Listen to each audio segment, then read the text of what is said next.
Foi o despertar de uma nova era. A era dos objetos voadores não identificados. Uma presença sinistra em meio à ameaça da Guerra Fria.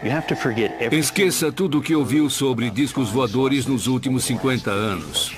Foi nesse dia que eles nasceram. Eles voaram sobre o estado de Washington e caíram na cidade de Roswell. E depois... Em 7 de janeiro de 1948, o capitão Thomas Mantell pilotava um caça P-51. Sua missão era interceptar um OVNI, mas ele não viveu para contar sua história. O relógio de Mantell parou no momento do impacto, às 13h18 da tarde. O que poderia explicar esses estranhos acontecimentos? Acobertaram os fatos tão rápido que uma semana depois ninguém dizia mais nada. Agora voltamos ao passado para investigar os mais incríveis encontros com OVNIs da história moderna. Terá sido o início de uma guerra interplanetária ou tudo não passou de um grande complô? Classificar informações como ultra-secretas só desperta a curiosidade das pessoas. Hoje, em Reescrevendo a História.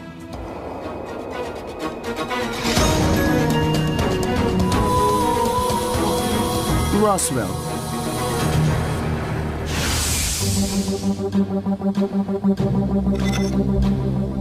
A identidade de alguns OVNIs está prestes a ser revelada.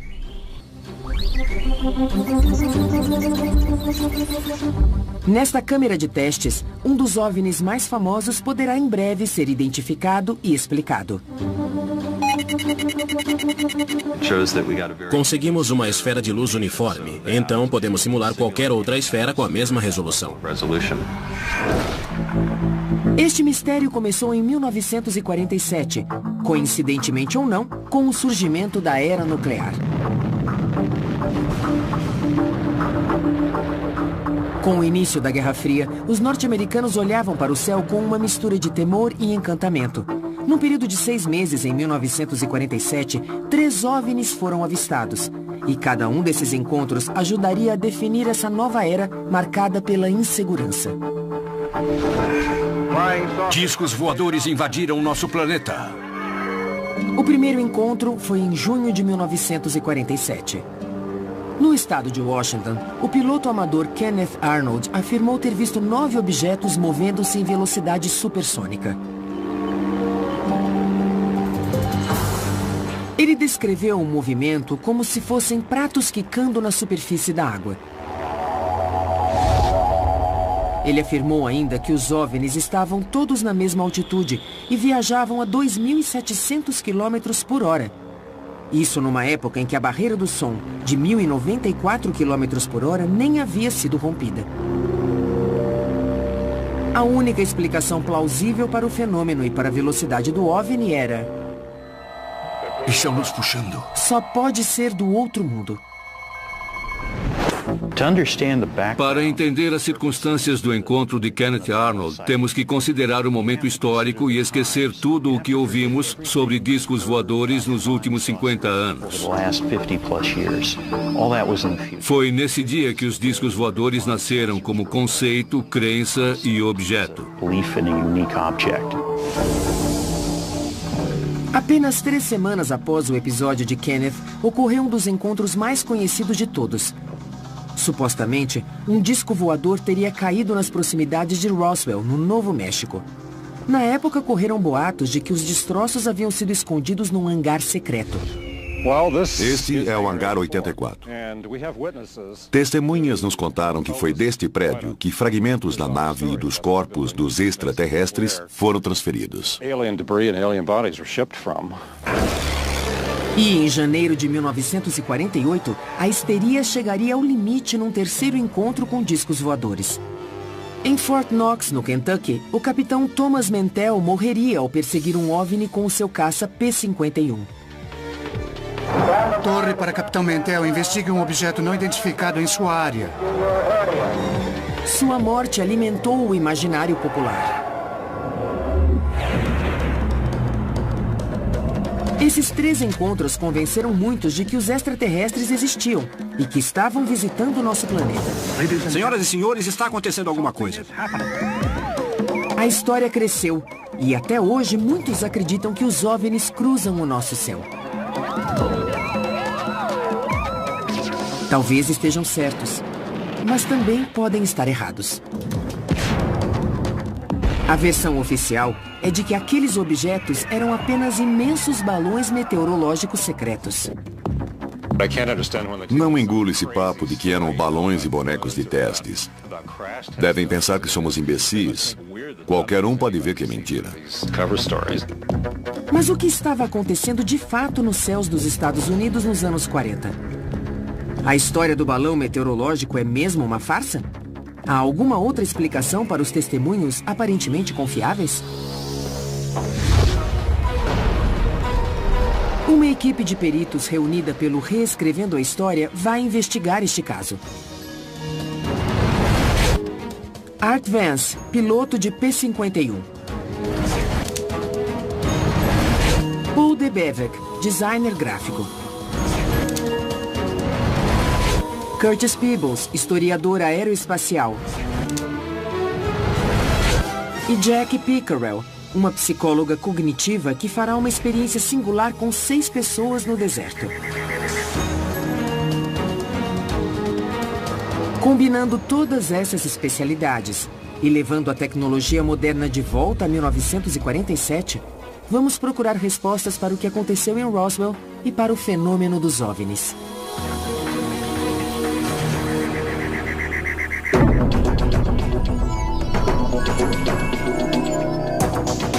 Nossa investigação começa em Chehalis, no estado de Washington, onde reconstituiremos o encontro de Kenneth Arnold com um OVNI. Na época, Kenneth Arnold, ex-craque de futebol americano na Dakota do Norte, vendia equipamentos contra incêndio. Ele não era o tipo que inventava histórias ou buscava fama. O que ele viu, afinal? Poderiam esses objetos voar a 2.700 km por hora, como ele informou? E estavam mesmo a 2.700 metros de altitude? Para descobrir, vamos repetir esse encontro da forma mais fiel possível. Primeiro, para obter o mesmo ângulo de visão que Kenneth dispunha da cabine, tivemos que encontrar uma réplica exata do Caller modelo A2 usado por ele.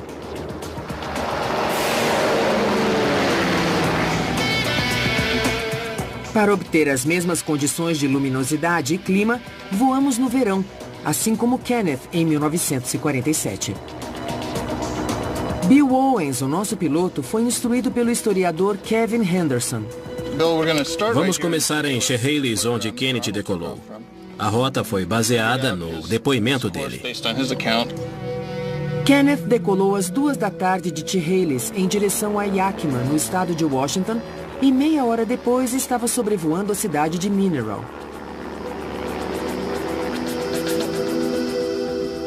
De sua posição, ele podia ver 3 picos.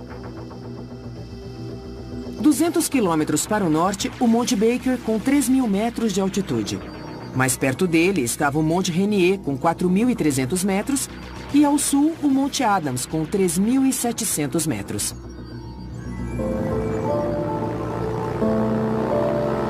Seguindo o plano de voo à risca, Bill Owens pilota o Caller sobre Mineral.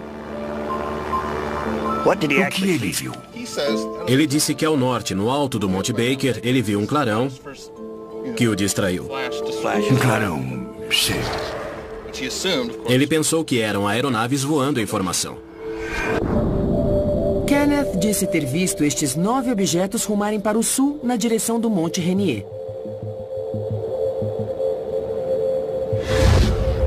Mas descobrimos que seria praticamente impossível ver qualquer objeto daquela distância.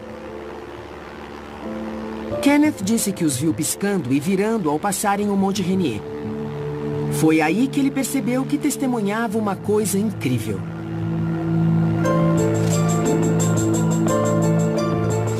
Kenneth tentou calcular a velocidade deles quando voavam entre o Monte Rainier e o Monte Adams. Uma distância de cerca de 80 quilômetros que ele cronometrou em 1 minuto e 42 segundos. Ele calculou 2.700 km por hora. Inimaginável naquela época. Curtis Peebles, historiador aeroespacial, questiona essa estimativa. Os objetos voavam muito acima de Mach 1, quase a Mach 2. Contudo, não produziram um estrondo sônico. E já que voavam baixo, ele deveria ter ouvido um grande estrondo. Mas ele não ouviu nada. Os ufólogos argumentariam que as naves espaciais são capazes de eliminar o estrondo sônico. Mas a física, extraterrestre ou não, tem leis empíricas, assim como a geografia. Kenneth disse que os OVNIs estavam na mesma altitude que a dele e que zigue-zagueavam nesta cadeia montanhosa. As discrepâncias começam a aparecer quando traçamos a posição de Kenneth num mapa topográfico.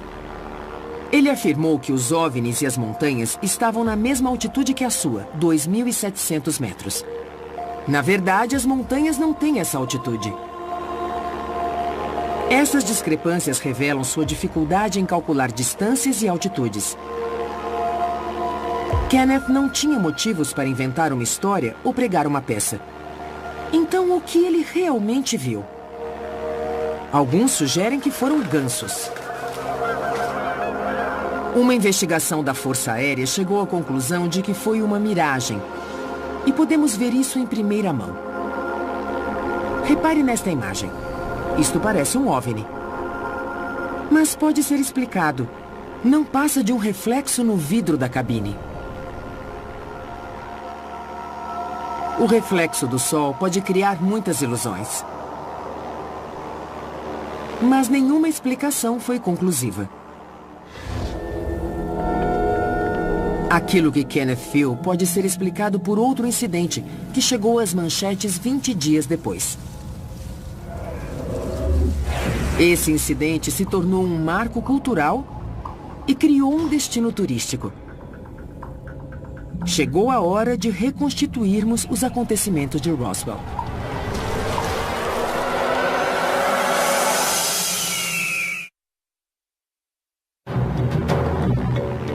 Quando o Reescrevendo a História reconstituiu o voo histórico de Kenneth Arnold, ficou claro que os 9 objetos observados por ele não atingiram a velocidade nem a altitude que ele relatou.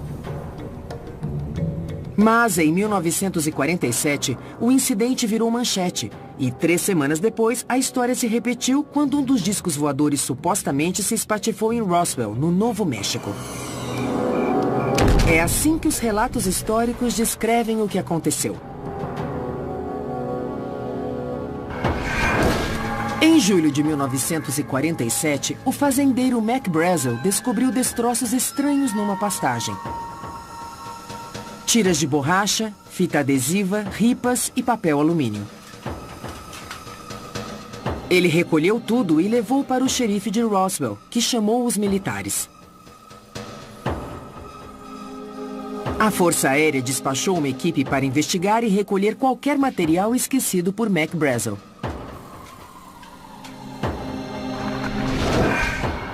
Uma manchete surpreendente foi publicada em 8 de julho de 1947, baseada num release dos militares.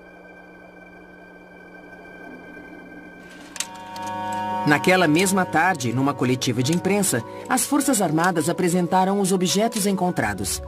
Um repórter de um jornal local tirou 5 fotos do material. Estas foram as únicas imagens divulgadas oficialmente. Ao examinar as fotos de perto, vemos o que parece ser papel alumínio, ripas e algum tipo de tecido escuro, que o governo insiste pertencerem a um balão meteorológico. De início, afirmaram que era um disco voador. E no dia seguinte, a Força Aérea disse que era apenas um balão meteorológico. Uma nova manchete apareceu no jornal local na quarta, 9 de julho. O incidente estava encerrado. Ou não. Acobertar os fatos tão rápido que uma semana depois, em julho de 1947, ninguém dizia mais nada. Foi como se nada tivesse acontecido. O governo acobertou a história? Ou nada realmente aconteceu? De qualquer modo, o incidente em Roswell foi esquecido por 30 anos. Foi só em 1978, quando Jesse Marcel começou a falar sobre suas experiências, que outros também começaram a falar. Jesse Marcel foi um investigador militar do caso em 1947. Sua afirmação de que o governo encobriu os fatos se tornaria um dos pilares do mito que envolve Roswell.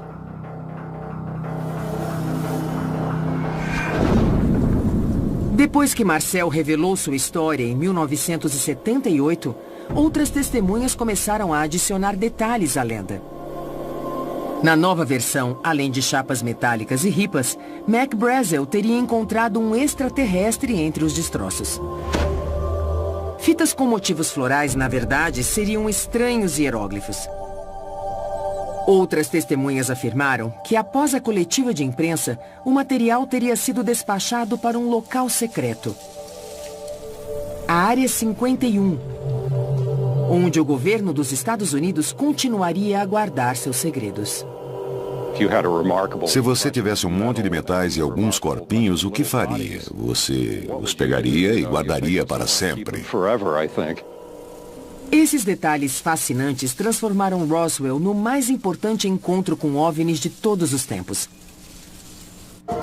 Mas à medida que a história era aumentada, surgiam problemas com os detalhes. Por exemplo, não havia um consenso sobre onde a nave havia pousado. Nem sabemos se foi num lugar só, sabemos onde os destroços foram localizados devido aos testemunhos, mas faltam várias peças do quebra-cabeça, entre elas o local do impacto.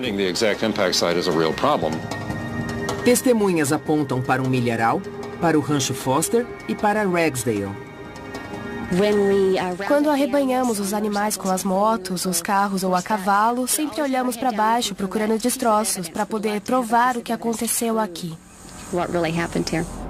Algumas pessoas situam os destroços nas planícies de Santa Agustine, 240 quilômetros a leste daqui. Mas cada detalhe no caso Roswell sofre de um problema sério. Os relatos são sempre dissonantes e, com o passar do tempo, os detalhes parecem mudar e ficam mais elaborados. Assim, parece haver duas explicações plausíveis para o incidente de Roswell. A primeira é que extraterrestres visitaram a Terra e estão sob a custódia do governo norte-americano. A segunda é que as testemunhas inventaram a história. Mas poderia haver uma terceira explicação?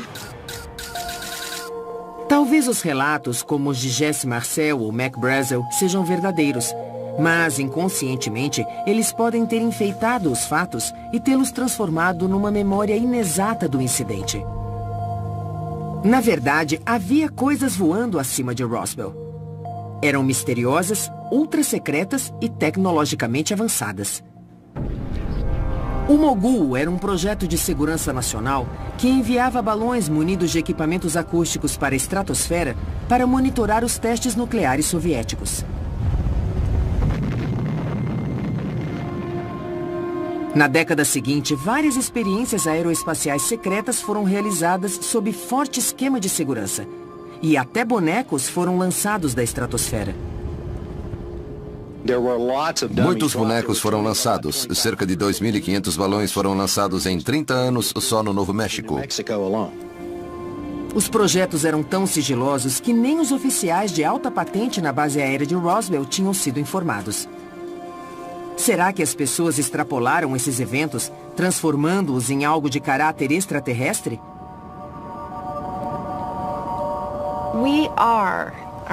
Nós somos a nossa memória. Somos definidos por nossa memória. E gostamos de confiar nela. Mas, com o passar do tempo, ela se deteriora. Jack Pickerel é psicóloga cognitiva e estuda a memória humana há 12 anos. Qualquer lembrança do passado é automaticamente reescrita com a percepção do presente. Os ufólogos acreditam na veracidade dos testemunhos. Mas será que é possível que o tempo tenha corrompido suas memórias? Para testar essa teoria, o Reescrevendo a História preparou uma experiência. Selecionamos 6 pessoas e dissemos que queríamos filmá-las numa caminhada ao ar livre para testar sua memória. Esta aqui dá maçãs no outono. Cada um levava uma câmera para registrar o que via. Mas eles não sabiam que esta não era uma trilha qualquer. E que isto não era um passeio. Nós recriamos o cenário de um acidente com OVNIs completo, com destroços, fita de isolamento amarela e a presença de um guarda armado e uniformizado. Nosso objetivo hoje é dar a alguns dos nossos participantes informações de natureza ambígua, que poderia ser interpretada de muitas formas e não explicar nada. Nossa experiência é simples. Levar os participantes pelo deserto com o pretexto de estudar a memória deles, fazê-los andar pelos destroços, gravar as imagens com as câmeras dos capacetes e, depois de um mês, entrevistá-los para discutir as diferenças entre aquilo de que se lembram e as imagens gravadas. Esta planta pode salvar a sua vida. Você corta, tira a pele e come. E tem muita água. Depois de 20 minutos, o grupo passa pelo local do acidente. Dá pra fazer um shopping ali. Olha, uma arma. Nossa, que mico. Continuem andando. Alguma coisa caiu aqui e me mandaram ficar longe. Quem era ele? Um militar.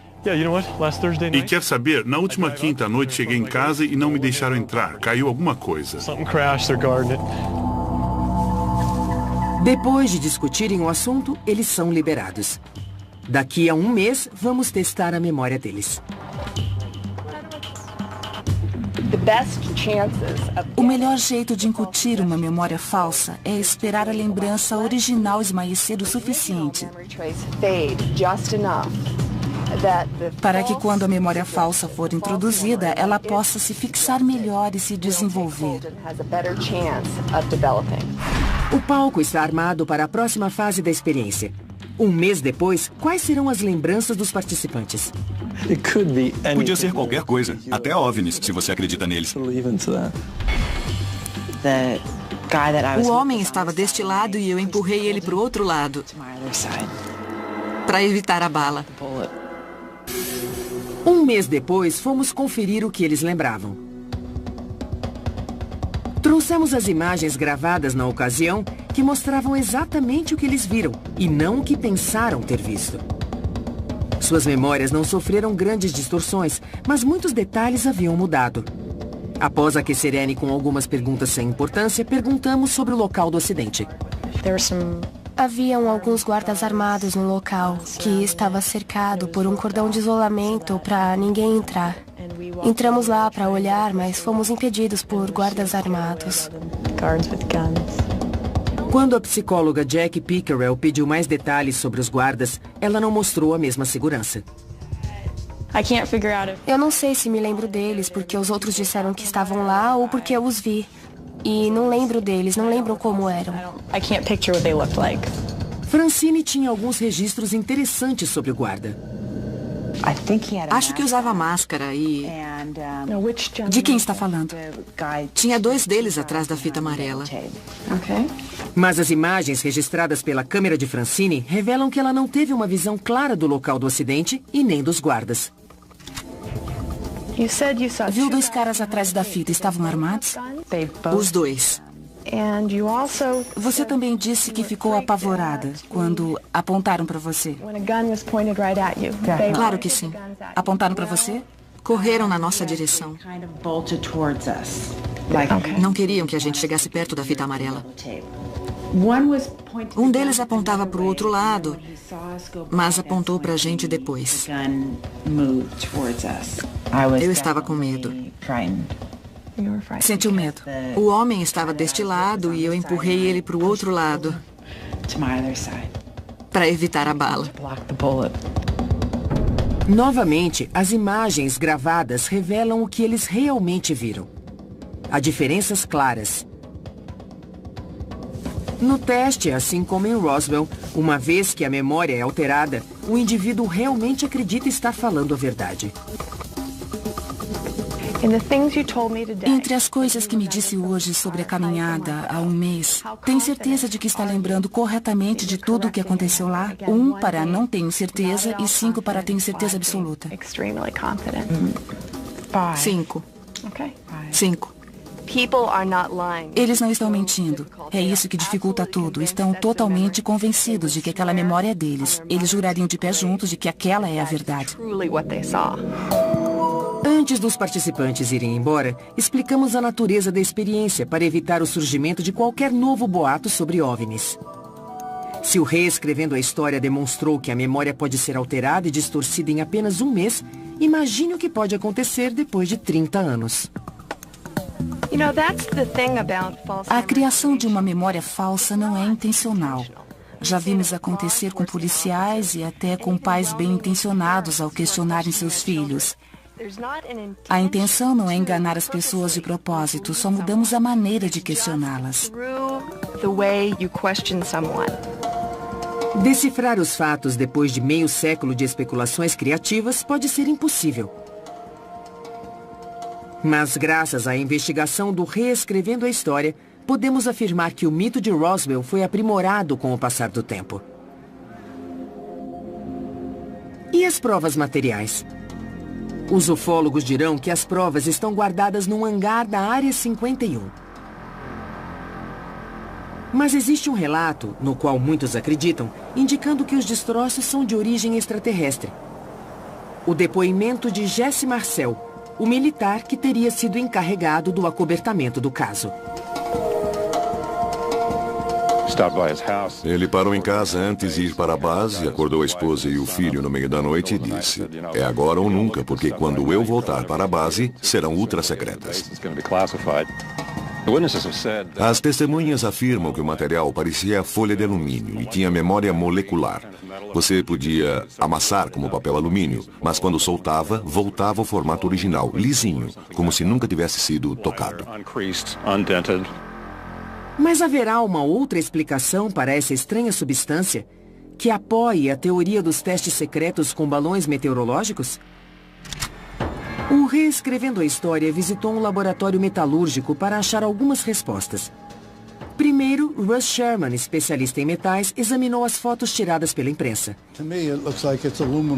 Para mim, parece um tecido ou plástico revestido. É difícil dizer. Parece que isto preso ao balão era um radar. Em 1947, um garoto de 11 anos, ou qualquer um, conheceria o papel alumínio. Certo. Que depois de amassado não desamassa sozinho, porque não tem memória molecular. Mas se fosse plástico metalizado, desamassaria. Hoje estamos tão acostumados com isso que nem nos impressionamos, mas para um menino de 11 anos, pareceria uma coisa do outro mundo. Seria estranho. As lembranças confusas e os metais mágicos já foram explicados pelo Reescrevendo a História. Mas, independentemente do que aconteceu, o acidente em Roswell alimentou uma paranoia crescente e serviu de palco para o terceiro e mais mortífero encontro com um OVNI já documentado.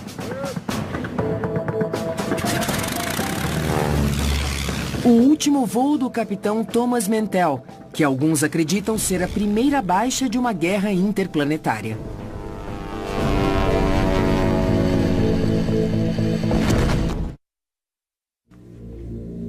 Em 1947, depois do encontro de Kenneth Arnold, uma paranoia crescente encheu os céus norte-americanos de luzes e aeronaves misteriosas. Em janeiro do ano seguinte, a paranoia e o medo ganharam um rosto. O do capitão Thomas Mantell, a primeira baixa de uma guerra interplanetária. Hoje, o Reescrevendo a História abre os registros oficiais para compararmos o que sabemos com o que realmente aconteceu. No dia 7 de janeiro de 1948, logo depois da 13h, começaram a chegar relatos sobre um objeto enorme no céu do Kentucky. Naquele momento, o capitão Mantell liderava uma esquadrilha de Mustangs P-51 num voo de baixa altitude cruzando o estado. Ao se aproximarem de Fort Knox, a torre de controle de Godman pediu que investigassem o objeto. e Mantell concordou. A 4.300 metros, os 3 pilotos iniciaram uma subida vertical. A velocidade máxima para uma subida vertical seria de 290 km por hora. A 6.700 metros, 2 pilotos decidiram retornar preocupados com a falta de oxigênio.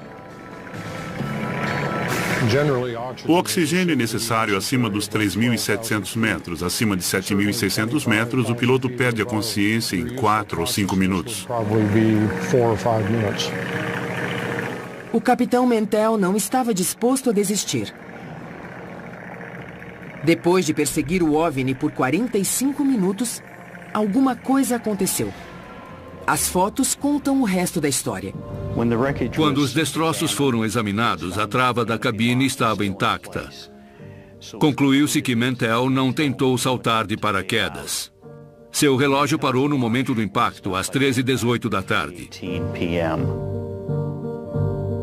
Alguns acreditam que ele foi derrubado, mas outros têm uma explicação mais simples. O problema é que ele não tinha oxigênio. Mantell desmaiou enquanto o Mustang continuava a ganhar altitude. Ele entrou em parafuso e se espatifou numa fazenda.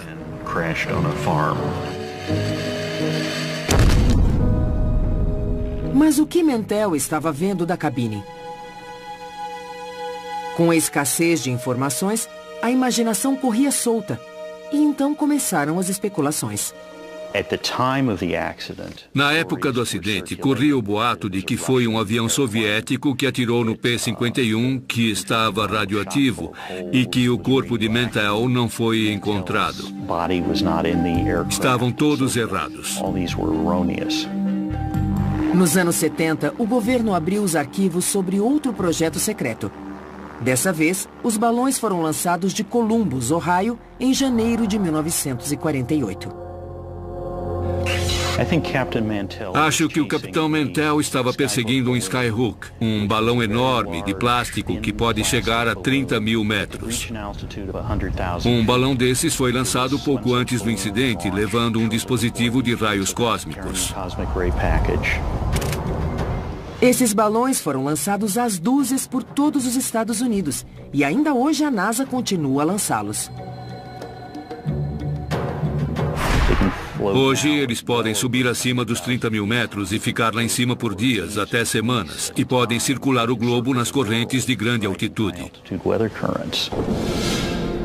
O que Mantell viu naquela fatídica tarde de janeiro? Foi um balão meteorológico? O planeta Vênus, como alguns afirmaram? Ou foi mesmo derrubado por um OVNI? A pergunta dos ufólogos é pertinente. Como um piloto altamente qualificado confundiria um balão com um alvo inimigo? A pergunta é válida porque ninguém fez a reconstituição do encontro com as mesmas condições de luz, com o mesmo balão e com a mesma aeronave que Mantell pilotava até agora.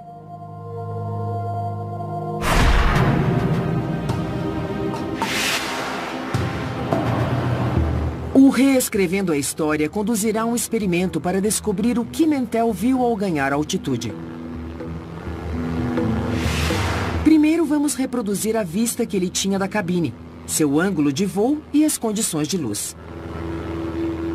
Depois precisamos recriar a imagem de um balão Skyhook de 1.200 metros de diâmetro com as mesmas condições de luminosidade daquela tarde de 1948. Finalmente vamos comparar as imagens para entender o que Mantell estava tentando interceptar em seu trágico voo final. Nossa busca nos leva a Nevado, na Califórnia, onde se encontram dos últimos P-51 ainda em operação. Qual será a missão de hoje? Vamos repetir o último voo do capitão Mantell, utilizando o relatório do acidente e a documentação disponível. Você vai mandar a gente lá para cima reproduzir esse voo? Dá para fazer, mas a queda pode ser um problema. Mas mudar o voo de Fort Knox, Kentucky, para Nevado, na Califórnia, que ocorrerá com uma diferença de 6 meses da data original, requer os serviços de um astrônomo, porque se a luminosidade e os ângulos de irradiação solar não corresponderem, nossa experiência será inútil. Como reproduzir as condições do voo de Mantell em 1948? O Mustang estava rumando para 230. Calculei a posição do Sol em Kentucky naquela tarde e o avião estava a uns 9 graus para a direita do Sol. Então fiz os cálculos correspondentes da altitude do Sol e cheguei a um ângulo de 85 graus. O ideal seria decolarmos hoje entre as 7h30 e 8 horas. Agora, outro desafio. Para registrar o que Mantell teria visto, precisamos de um cinegrafista no Mustang. Mas o P-51 é um caça de um lugar só. Dá para acomodar um cinegrafista no Mustang? Este é o seu paraquedas. Vai dar. Esse espaço era ocupado por um tanque de combustível de 320 litros. No lugar dele tem um assento ejetável. Tem espaço suficiente. Sim, estou ouvindo. Você fala alto. Estarei no centro olhando para fora e você vai virar 9 graus para a direita. Aí vamos pegar o Sol nessa posição. Tá bem. Temos um bom plano de voo e o nosso objetivo é registrar o que ele viu.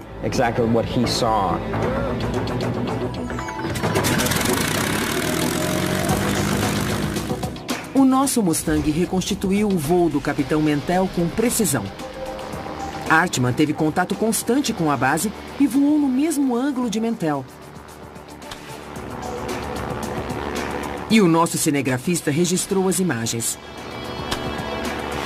Esta era a visão que Mantell tinha naquele dia. Mas uma coisa estava faltando: a imagem do objeto que ele teria visto. Desafiamos Paul de Bevic, especialista em computação gráfica, a simular a imagem para depois incluí-la no vídeo que gravamos em voo.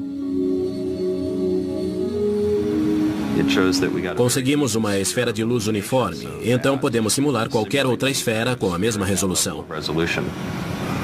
Pesquisando no Institute for Creative Technologies, Paul desenvolveu um método especial para iluminar objetos de forma realista. Uma das minhas motivações foi poder gravar pessoas no estúdio e depois iluminá-las de forma a imitar a luminosidade local. Depois posso fazer uma sobreposição e recriar o fundo no estúdio. Fica super natural, mas é um efeito especial. Se essa técnica puder ser adaptada para o nosso experimento, teremos outros desafios. Primeiro, precisamos fazer uma réplica exata de um balão meteorológico. Depois, precisamos de imagens em 360 graus para recriar o céu em torno do balão. Esse desafio levará ao Reescrevendo a História aos céus pela terceira vez.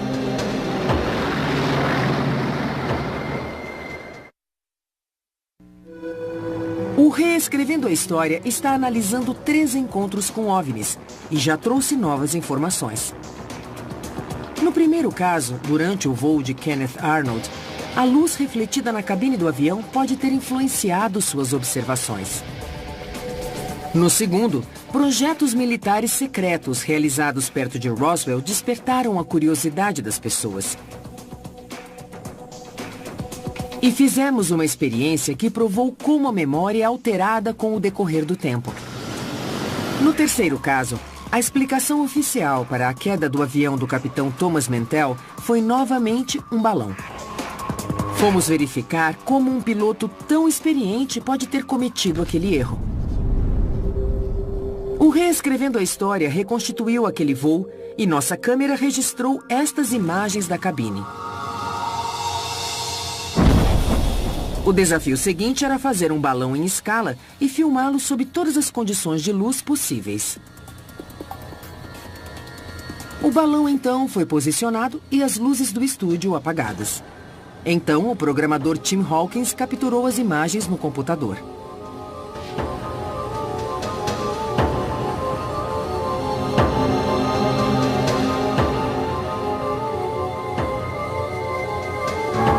O ângulo da câmera que coletava os dados tinha que ser exato.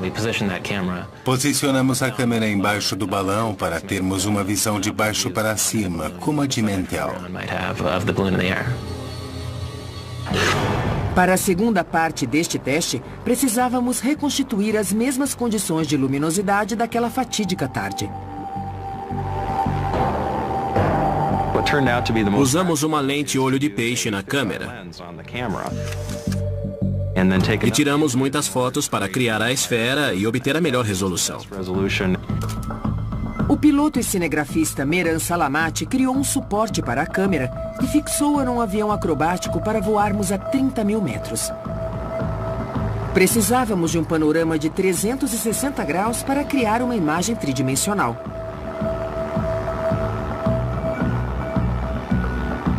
Registrar a imagem da parte superior foi relativamente fácil. Mas e da parte inferior? O avião acrobático ofereceu a solução.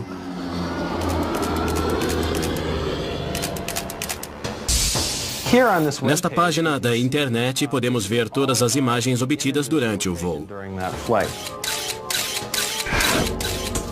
A edição das imagens nos permite reconstituir todas as condições de luminosidade refletidas no balão. Mais uma vez nos perguntamos: o capitão Thomas Mantell morreu ao perseguir um OVNI? Ou um balão meteorológico? O que ele viu naquela tarde? Na próxima etapa do processo, o artista gráfico Douglas Martin reduz a escala das nossas imagens para se adequarem à distância do avião de Mantell. Pat, terminei. Quer dar uma olhada? O objeto está a 9 graus do Sol. Se achar a imagem certa, nós podemos montar. Patrick Martin, assistente gráfico, procura uma imagem que combine com o ângulo do objeto em relação ao Sol. Doug, que tal? É isso. Vem dar uma olhada. Douglas reduz a imagem para se adequar à altitude do balão. Aqui o objeto está a 15 mil metros. E aqui a 23 mil. Ele tem cerca de um quarto do tamanho do Sol em relação ao que você veria da cabine. E aqui a 30 mil metros. Qual delas você acha que Mantell viu? A 15 mil metros dá para ver bem o que é. A 23 mil metros a imagem é mais ambígua. Foi a 23 mil mesmo. Eu iria atrás. Valeria a pena. Finalmente, nossa experiência chegou ao fim. Esta seria a aparência de um balão Skyhook flutuando 23 mil metros acima de um Mustang P-51 em voo vertical, voando precisamente no mesmo ângulo e nas mesmas condições de luz de 8 de janeiro de 1948. Esta pode ter sido a imagem que Thomas Mantell viu ao desmaiar por falta de oxigênio. Se você estivesse lá em cima com uma coisa dessas, veria um objeto voador. E se não soubesse o que era, seria não identificado. Então, seria um OVNI. O importante é que Mantell era um homem corajoso, que morreu no cumprimento do dever. E nenhuma teoria pode questionar sua devoção ao seu país. Sua morte trágica só serviu para insuflar o pânico e o medo entre as pessoas. Discos voadores invadiram o nosso planeta. O público exigia uma explicação dos militares para cada um desses encontros com OVNIs. E, em todos os casos, a resposta era a mesma. Eram balões meteorológicos. Durante anos, essa desculpa pareceu tão absurda que até naves extraterrestres pareciam uma boa explicação. Classificar informações como ultra secretas e negar acesso a elas só desperta a curiosidade das pessoas, ativa sua imaginação e gera boatos. Levaria 50 anos para que o governo explicasse o que aqueles balões realmente faziam nos céus dos Estados Unidos. Na nossa investigação desses 3 casos antigos, demonstramos que os 9 objetos avistados por Kenneth Arnold não poderiam estar viajando na velocidade e nem na altitude descritas por ele. No caso Roswell, provamos que o tempo pode distorcer a memória, mesmo num curto espaço de tempo. E que depois de 3 décadas, bonecos experimentais podem ter sido confundidos com extraterrestres. E no caso do Capitão Mantell, vimos que balões meteorológicos podem ser confundidos com OVNIs sob determinadas condições. Em nome da segurança nacional, os militares esconderam a verdade de nós. E ao fazê-lo, a semente da mitologia em torno dos OVNIs acabou sendo plantada. Então, ficamos com a impressão de que o governo dos Estados Unidos tinha capturado um disco voador e trancado num hangar secreto e jogado a chave fora. Mas como acontece com a maioria das teorias conspiratórias, nenhuma investigação é capaz de convencer seus partidários da verdade.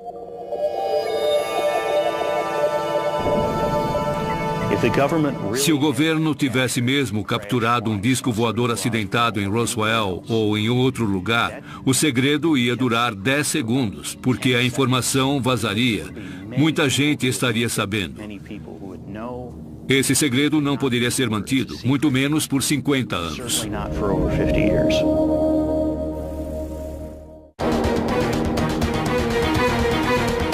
Versão brasileira, Tempo Filmes, São Paulo.